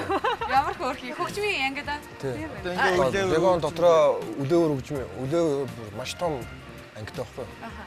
Чиний болохоор юуны ангид байд юм? Би болохоор өөрөө явган цэргийн ангид байд. Явган цэрэг. Явган их явдггүй гэдэг. 10,000 гаруй дайчд байгаа гэж байна шүү дээ. Тэрнийх нь явган цэрэг ч гэдэг юм уу?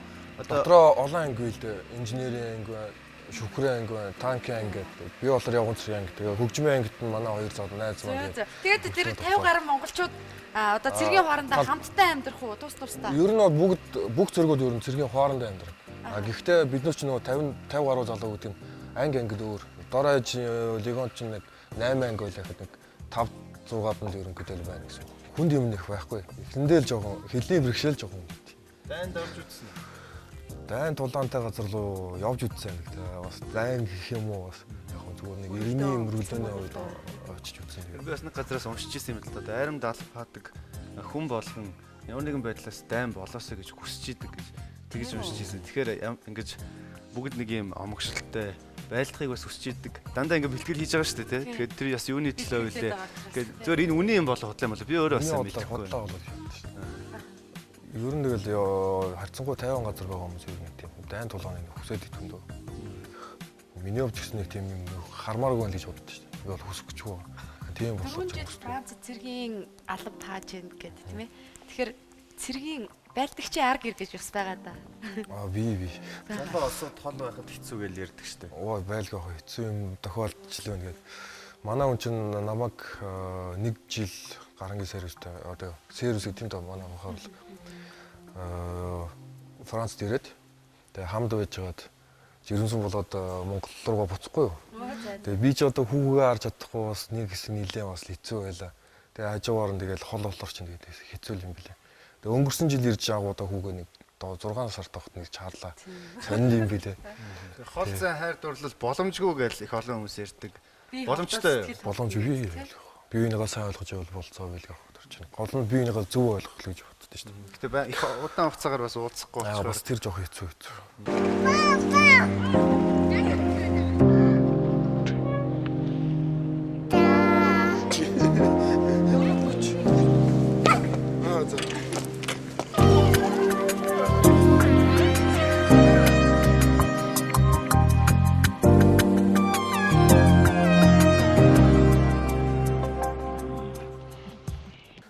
Таны өмнө бас нэг гайхалтай ээж орлоо л дээ тийм ээ. Бас хараа сууж исэн байх. Юу бодогч дээ. Хүүхэд өргөж авд юм уу? Өргөж авахаас гадна яг өөрсдийнхөө хүүхдүүдэд Өөрийнхөө хүүхдээс илүү их тэр ямар хайрыг өгж болох вэ гэдгийг л бас саяны яг чигээр бахархлаа үнэхээр. Тэгээд болдог бол бас Монголын залуучууд өөрснийгөө хүүхдээс гадна өөрөөлийн хүүхдийг ч бас хайрлаад өргөд аваад амьдралаа бас нэг өөр өнцгөр нэг хараад үзэх гэж боддог юм. Надад бол таалагдаад би бас ярилцлагын сослоод байна. Болоод бас ирээдүйд бодноо. Ер нь цэргийнхний амьдралыг сонсохоор олон аавын хүүхдүүдтэй мөр зэрэгцээд ажиллаж амьдарч байгаагаа бахархал гэж тооцдог. А та нарын хувьд бол олон орны залуучуудтай мөр зэрэгцэж штэ тийм ээ. Тэгэхээр Монголын залуучууд Монголын байлдагч нар юугаар ялгарч байна? Монголын байлдагч нар ер нь үүдэн тийм хэрсүү гэдэг юм да. Хэрсүү ажилдсан. Халуун талд сурсан, хүүтэн төр сурсан. Манайхны нөгөө цаг агаар ч юм уу энэ манайхны нөлөөлөл байдаг шүү. Цусандаа нэг юм байна гэж боддоо шүү дээ. Ер нь ямар нэг юм хийхэд хурдан сураад хурдан хүлээж аваад ер нь нэг олон орны зэргүүдээс ер нь ялгарна. Хүн ер нь Монголоос гарч иж Монгол гэдэг зүйлийн талаар яг боддоор нь харж чаддгийн шиг санагддаг. Тэгэхээр таны хувьд ер нь Монгол залууны үнэлэмж хэтэрхий чөлөөтэй хэтэрхий өөрснөө чөлөөтэй тавих гэж ингээд амьдралын хэв маягийг жоо эвдээд байгаа юм болоо гэж боддоо шүү. Яг хуу залуучуудын боловсролын тал дээр бол манайхан бол өндөр гэдэг нь мэдэгдэл дээ Европт гараад.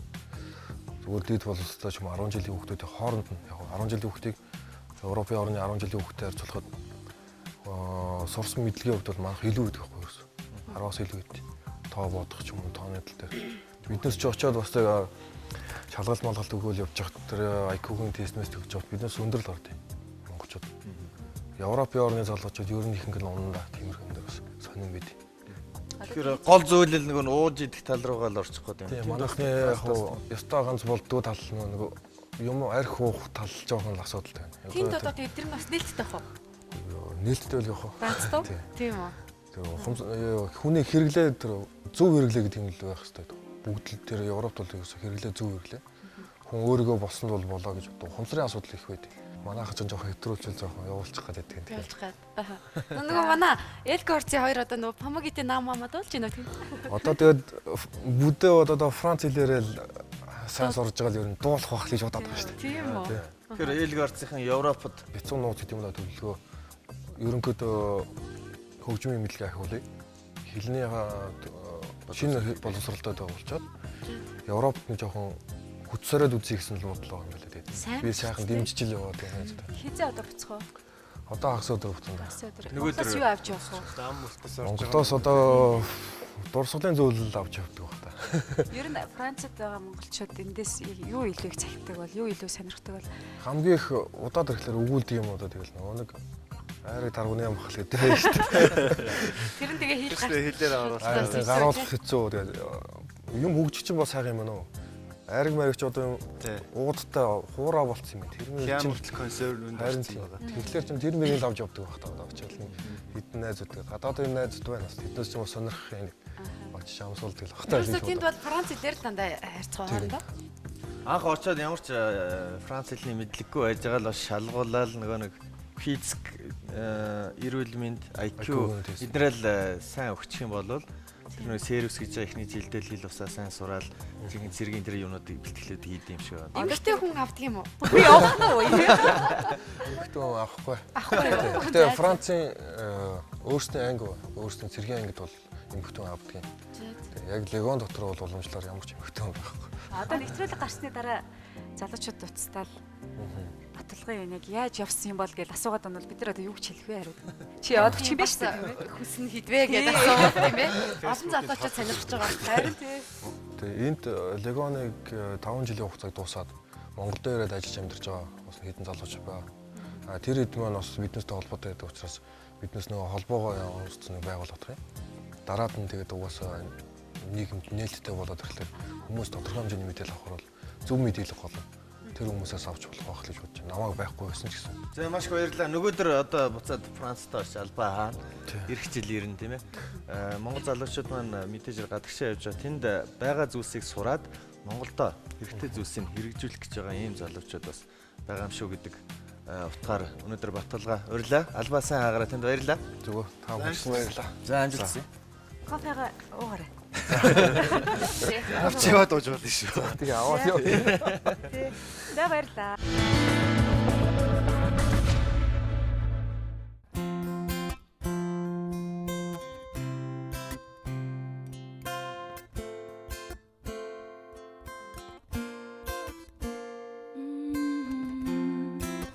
Түүний нүдэн би царайлаг, түүний нүдэн би дүлгөөхөн. Түүний хот би бүх зүйлэн. Тэр намайг нэрээр минь дууддаг, тэр миний сэтгэлийг сэргээдэг. Түүний өрц дотор би оршдог, миний гэрэлгийгээ, миний үрийн цолмоо. Амьдралын утга учир аз жаргалын минь үсэл. Хизээч үл хувирах, хизээч үл дусах. Гайхамшиг таар, гайхамшиг таар.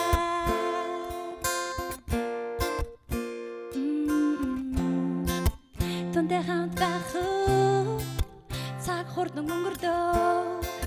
Түүний хажууд байх би амар таныг мэдэрдэг. Түүний насаар гэрэлдэг, түүний зүрхнээс хар оргилдог. Би түүнийг тэрч бас миний гэрэлгийгээ, миний үрийн цолмоо. Амьдралын утга учир аз жаргалын минь үсэл. Хизээч үл хувирах, хизээч үл дусах. Гайхамшиг таар, гайхамшиг таар, гайхамшиг таар, гайхамшиг таар.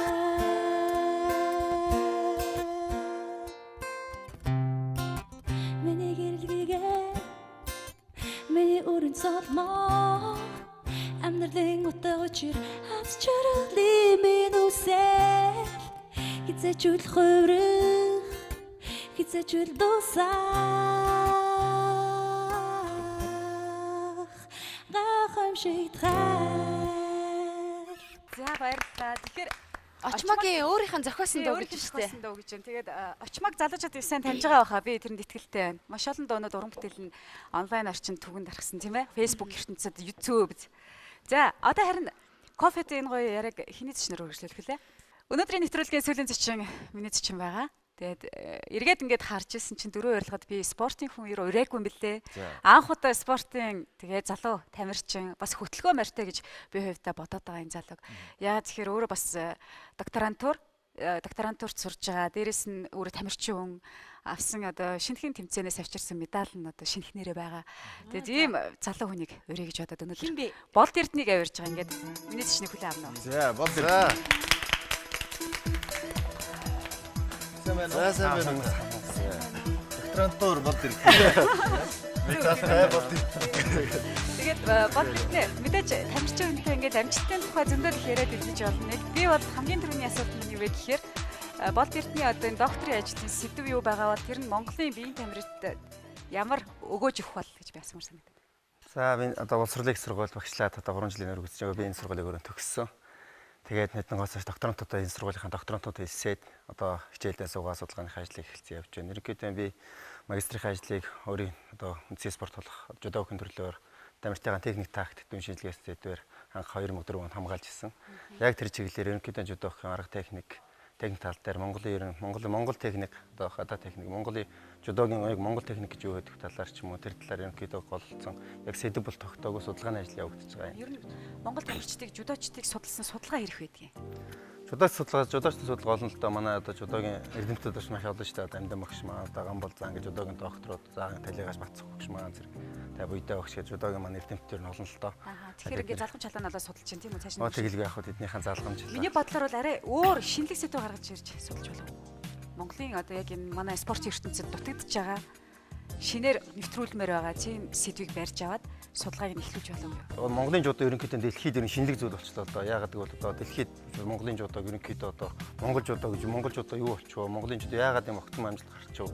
Тэгээ дэлхийн өөрөө Монголын жудааг судалж эхэлж хахад яагаад Монгол эрдэмт өөрөө судалж болохгүй гэж. Яг тэр үнээс нь жудаахан бас сайхан гүндгэрээс судлаа гэж бодсон л доо. Дэлхийд одоо Монголын жудаа их үлгэрч спорт болчихлоо шүү. Шинэхэн авчирсан амжилтын медаль одоо бий юу? Одоо өөр талах байна. Гэртэн оролцсон. Би сая сүүл Америк нэгдсэн улсын одоо мастерсон дэлхийн аварга, жижиг цөөхөн дэлхийн аварга сурал тэмцээнд оролцож одоо монголчууд 3 алтан медаль авчирсан. Тэрний нэг нь одоо миний алтан медаль байсан. Тэгээ саяхан бас Азийн урагш тэмцээнд бас хүүхдүүд авч барилдуулчаад бас саяхан 2-3 хоног гэдэг нь ялгаа байна уу? Ямар ялгаатай юм бол? Жижигцүү гэдэг маань жудоогоос өөр төрлөө л доо. Яг жудогийн өөрийнх нь өвөг эцэг спорт гэж ярьдаг. Ингээд ч одоо дэлхийд одоо баризчууд өөрийнх нь баризлийн жижиг урсгал бий болгоцсон. Дэлхийд нэлээд өндөр хөгжиж байгаа. Тулааны урлаг руу нэлээд одоо жижиг тамирт орцсон. Тэгээ халс тулааны спорт эцсийн шалгуур нь би өөр ихэд тийм дөрөнгөө зодон тийм гэж ойлгодог байхгүй. Одоо бокс байж, жудооч бай, чөлөөтч бай тийм ээ. Эцсийн шалгуур нь ерөнхийдөө дөрөнгөө зодон ч юм болов уу гэд халс тулааны төрлөг гэж ойлгодог. Ерөнхийдөө тэр халс тулааны төрөл жижигцүү энэ тамирчдын дамгаалцсан байдаг учраас жижигцүү ерөнхийдөө дэлхийд өндөр хөгжиж байгаа. Монголоос 3 алт авсан гэж хэлсэн. Тэгэхээр бус орны хувьд бас хэр амжилттай оролцсон. Бус орны хувьд бол ерөнхийдөө одоо баризил ерөнхийдөө ноёлцсон баризилууд бол үнэхээр сайн оролцсон. Тэгээд Оросууд, тэгээд Америкчууд ялангуяа Америкчууд өндөр хөгжсөн спорт л доо. Ичнээн тамирчид яваад 3 алт авч нөгөө орнуудын жагсаалтаар хэдд орсон юм бэ? Орны жагсаалт манайх нэлээд аргач орсон. Гэхдээ эхний 10 хавцаа орчих. Орны жагсаалт гаргав өнөө жижиг дэлхийн аврагчийг орон дотор нь актемаараа хооронд өрсөлдөг. Тэгээ Монголын одоо Монголын бие жижиг актемаараа бид нар өрсөлдсөн. Тэгээ бид нар 9 тамирчид таас 3 алтны хүрэл медальтай харин зарцсан. Би жахад хэлсэн байхгүй. Миний чинь тамирчин тэгээд ханхуу та хоёртай тайзан дээр барилдана гэдсэн чинь одоо юмд бол намайг идэх одоо өнөөдөр ханхуутай барилдана.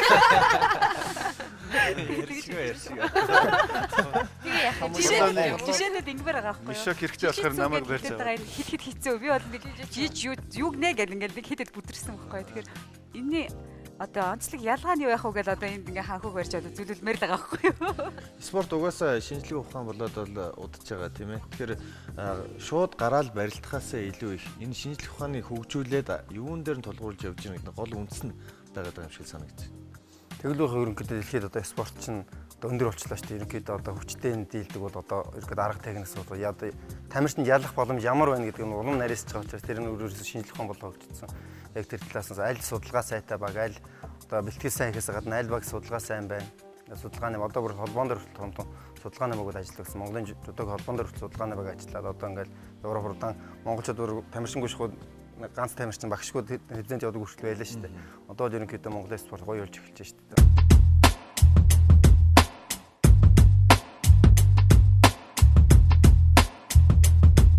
Монголын жудаг дэлхийд сонирхож байна гэдэг түрүүр ярьсан тий. Тэгэхээр Монголын жудаг гэхээр нөгөө үндэсний бүхий хэм маяг ороод явчих уу? Ерөнхийдөө яг монголч бүхэн орон шүү дээ. Тэгээд яарахгүй одоо бүхийн төрөл яагаад монголчууд амжилт үзүүлээд гэдэг маань яарахгүй үндэсний хөлт холбоотой гэж ойлгодог. Монголд бол тэр сондоо. Хүүхдүүд нугаас л багтаан барилдаал тоглоо өсчдөг. Тэгэл ирэхэд хүүхдүүд мэлэн байж идэг. Ороод бүхийн зэгсэнд орёо л орчдөг. Тэгээд барилдаа өсчдөг. Бусдаар нь тийм хөгжингөөр одоо бүхийн төрлөө тийм орнууд шүү дээ. Тэд нар бол шалгамд болт. Манай үндэсний спортч өөрөө өндөр хөгжсөн. Үндэсний спортоор одоо сайхан барилдуул сайхан амьдарч болж байна тийм ээ. Үндэсний спортыг сайхан өвлөмжлөв, ийм сайхан спортоор хичээлэх нь зүг яснаас. Гэхдээ олимпийн дээр дэлхийд бас нэрийн сургалтууд нэг гэдэг бас хэм болгонд хийгээд ажил биш. Тийм учраас бас хөгжүүдээ яг сайхан энэ спортоос хичээлээсээ энэ спортын сайхнаас мэдрээсэй л гэж. Том биетэй болохоор үндэсний бүхтэл илүү их барилдах гэдэг байх шиг байна уу? За том биетэй ер нь манай одоо бүхийн дөрөмтэй холбоотой ч байдаг юм уу? Ерөнхийдөө жоохон сүүлийн хэдэн жил бүхчүүд нь аягүй ингээд том болчлоо шүү дээ. Ерөнхийдөө 100 хэлт, ер нь үндэсний барилт бол 100-аас дээш хэлттэй бол одоо үндэсний барилт хэцүүч болт юм уу тийм ээ? Ерөнхийдөө 80 хэлт, 90 хэлт барилт боломжууд нь байж л байдаг шүү дээ. Гэвч яагаад ингээд өнөхөд барилтын дөрөмтэй холбоотой гэдэг миний бас үндэсний холбоонууд судлаад ингээд гоё дөрөмд гарч ирэх л хальтаа. Судалгаа хийж байгаа хүний хувьд бол бас нэг харж байгаа үнцэг байгаа л хальтаа тийм ээ. Байлгүй энэ сайхан тийм олон том хүмүүсийг одоо ингээд сайхан одоо том ийм спорт руу оруулж ирж одоо ингээд сайхан. Одоо Монголд одоо хөрөнгөд бодлого өрцөө одоо бүрэн төгс Арслан сая яваал том тэмцүү Азийн наадмаас очиж хүрэл медаль аваад сая одоо өнөөдөр их Чандаган гран-прид очиод одоо барилдах гэж байна. Ерөнхийдөө том хөгжүүд маань сая үргэлж жижиг single надтай хамт эрхмээ оргоны яваад дэлхийн оргуулаад ирлээ шүү дээ. Ерөнхийдөө том хөгжүүд том одоо үнсний хөгүүд маань ерөнхийдөө спорт руу ойлгож их спорт руу хандаж эхэлж байна л та бас. Тэгэхээр та сая бас сүүлийн хэдэн жил огцсон бас ингээд дээшлэлээ гэж хэллээ л дээ. Магадгүй үүнд тэр төрөөс болоод том байгууллагууд бас их тийм хандлт өгж явах шиг байна л да. Тэгэхээр тэр хангамж нөхцөл байдал нь илүү сайжирсан юм болов уу? Спортыг ер нь улс орны спорт хараад нийгэм хөгжилтэй нэг л тийм одоо хамт байдаг санагдаж байна тий. Тий Монголоор ерөнхийдөө бас нийгэм гайгүй болчлаа ш тамирчтай хангамж гайгүй болж байна. Ерөнхийдөө одоо жодыг холбоон дээр ярихад ерөнхийдөө 2007 оноос хойш Монголын жод яаж сэргсэн хүмүүс харж байгаа тийм ээ. Яг зөв менежментийн том баг гарч ирлээ ш 2007 онд одоо бодлого ерөнхийлөгч аваад том бодлого явуулаад 20 хэдэн дэд ерөнхийлөгчтэй байх ч тийм ээ. Ус аймаг бүрийг хариуцсан. Би айгүй гоё зөв менежменттэй сайхан баг гарч ирэл жодогийн спортыг юм сайхан болгосон юм бол гэж боддоо шүү дээ. Тэр бас нийгмийн хандлтыг харахад ингээд зөв шүн Facebook, Twitter хүртэл харж байхад ингээд хүмүүс унтахгүй байна л да. Ингээд минут тоолоод ингээд ерөөсөө тэнд ерөөсөө унтахгүй шүн 3 цагийн тоглолтыг бүгд үзэл. Тэгээд шүн ингээд бүгдээрээ баярлцгааж явах шүү дээ. Тэгэхээр бас энэ маань бас олон нийтийг хамарсан ийм тал руугаа бас өөрчлөгдөж байгаа юм болоо гэж бодож байна л да. 8 оноос хойш аврахтаасноос хойш бүхий спорт тэндээс их шиг болсон тийм. Улам ихсэн шүү дээ. Одоо жодогийн зал, жодо айгүй том залтай одоо спортын дуурайд ганц байгаа том залыг жодо авлаа тэнд жодо орж ийн. Одоо тэнд нь хүүхдүүд нь багцсан гэхээ байцаа. Одоо яг тийм биш одоо хахад цацсан. Одоо жодо том ордон тоглох зорилт тавьчихсан ингээл ажиллаж байна. Болд эрдэмтдэрийн бас нэг их сонирхолтой баримт юу гэхээр анх удаа нүүр толж уулзсан. Би зочноо уулзахгүйгээр далдуур юу гэдэг юм бэ? Далд судалгаа хийгээд явж байгаад гинтийн байдлаар нүүр тулж анх удаа уулзч. Тэгтээ би урилга гардуулсан. Тэр сурвалжлагыг бүгдээр үзчихээд яриагаа үргэлжлүүлээ. За тэгээ.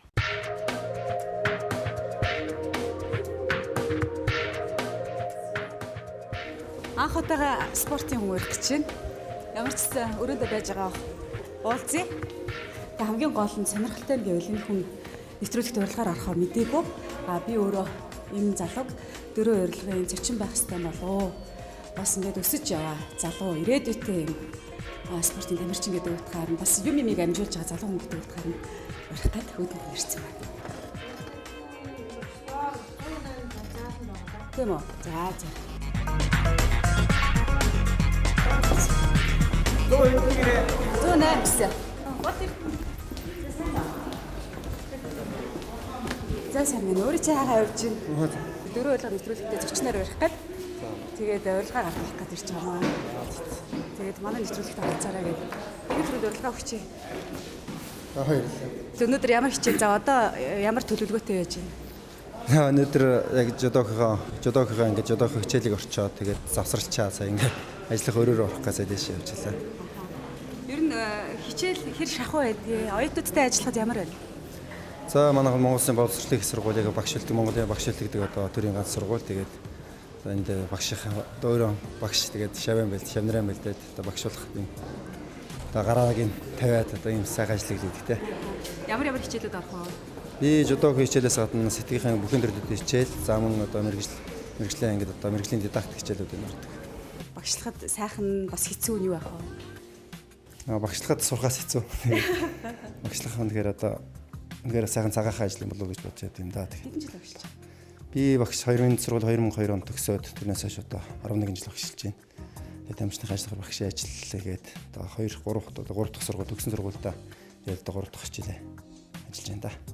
За танай телевизийн хамт олонд юуны өмнө баяр хүргэе. Одоо спорт орон дээр амжилт гаргаж байгаа Монгол улсын спортыг хөгжүүлэхийн төлөө хүчин зүтгэж яваа энэ сайхан залуу улсуудын тухай нэвтрүүлэг хийж байгаад баяртай байна. Тэгээ Монгол улсад сүүлийн үед орчин үеийн янз бүрийн спортын төрлүүд хөгжиж байгаагийн дотор бүхий спортын төрлүүд маш олон янзаар хөгжиж байна. Одоо тэр жижигсүү юу хичүүлээ тийм ээ. Энэ бүх спортыг хөгжүүлэхэд манай Болд эрдэнэ багшууд маш их хүчин зүтгэж байгаа. Ялангуяа жижигсүүгийн спортыг Монголд хөгжүүлэх энэ талаар төв дэлхийн томоохон тэмцээн уралдаад Монголын тамирчдыг бэлтгэж оролцуулах зэрэг энэ үйл ажиллагаанд бол одоо сүүлийн 4-5 жил бол маш их идэвхтэй оролцоод дэлхийн аварга төрүүллээ. Энэ бол одоо тухайн хүний өөрийнх нь ажиллах шин чанар бас Монгол оронд спортын төрлийг хөгжүүлэхийн төлөө зүтгэж байгаа. Монголын спортод хувь нэмрээ оруулж байгаа тодорхой нэгэн илэрлэл гэж бол ингэж бодож байна. Цаашд нь бол тэртнийг бид нар бас улам цааш нь хөгжүүлэх одоо боловсролынхын зэрэг цолыг ахиулах талаар бол бас хамтран дэмжиж тусалж ажилладаг. Ийм л хамт олон энэ дотор сууж байна та. За баярлалаа.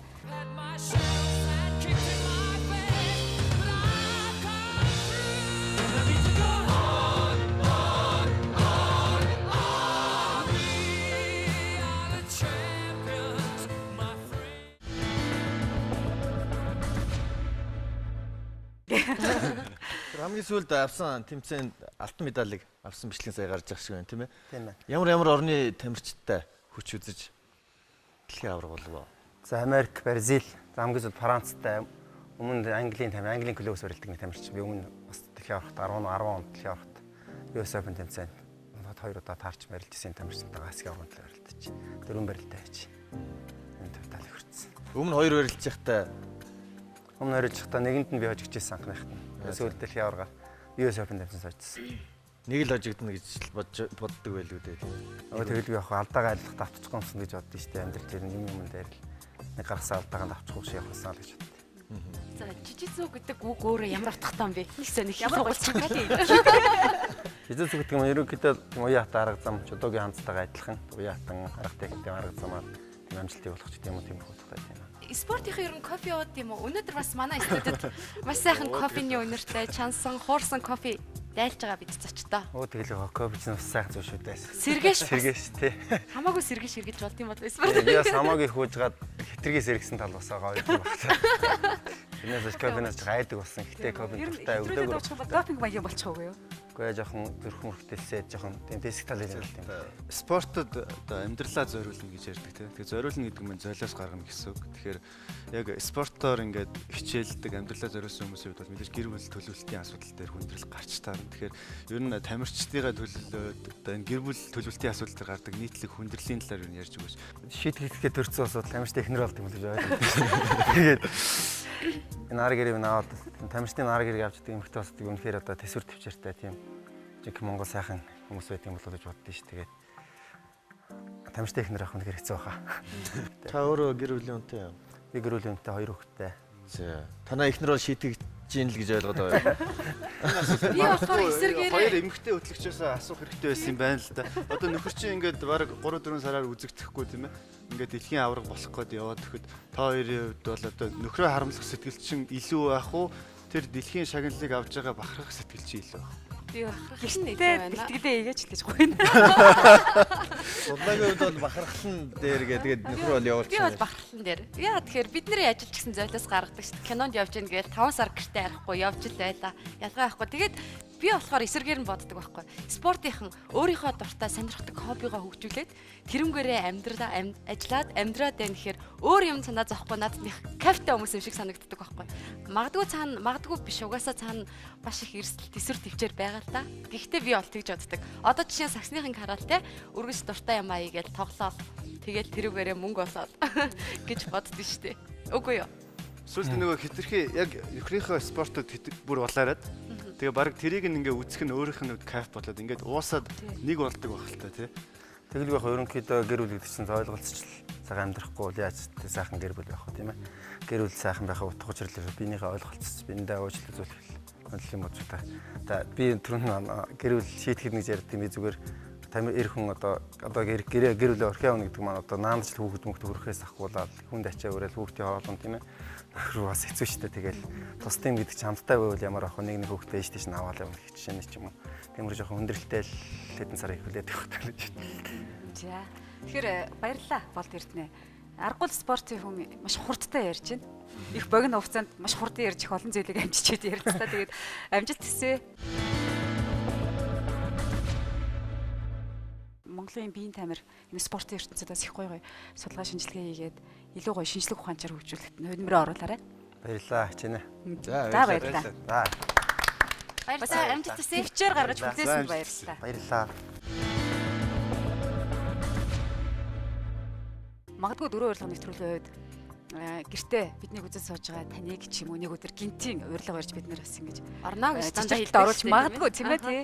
Тэгээд бол эртний үед бол бас гоё гинтийн бэлгэл болсон байх гэж бодож байна л да. Тэгээд сонирхолтой юм байлээ. Монгол улсын төрийн дуулаад их шиглээд ялалт амжилт гээл тэгэхээр хэдийгээр тэр янз бүрийн бүхийнх нь ялгааг мэдгүй ч гэсэн бас сайхан мэдрэмжийг, кайфыг бидэнд өгдөг штэ. Спортын хүмүүс тэрүүгээрээ сайхан тийм ээ. Үзэгч танд ч гэсэн бидний дараагийн урилга хүрэх ёстой маа. Өнөөдөр ирсэн 4 биш нийтдээ 8 зочин байлаа тийм ээ. 8 зочиндоо талархснаа илэрхийлье. Манай ширээ маань их тийм баялаг олон төрлийн кофетэй. Би бол 5 төрлийн кофе уугаад ингээд маш хичнээн орой болсон ч гэсэн их тийм сэргэг болцсон байна л да. Тэгэхээр үзэгч та бүхэн сайхан амраад маргааш өглөөний нарыг одоо бидний энэ сэргэг болцсон байгаа энэ кофений ирч хүчээр ухтаарай гэж одоо хэлэх байна. Тэгээд нэвтрүүлэг маань өндөрлж байна.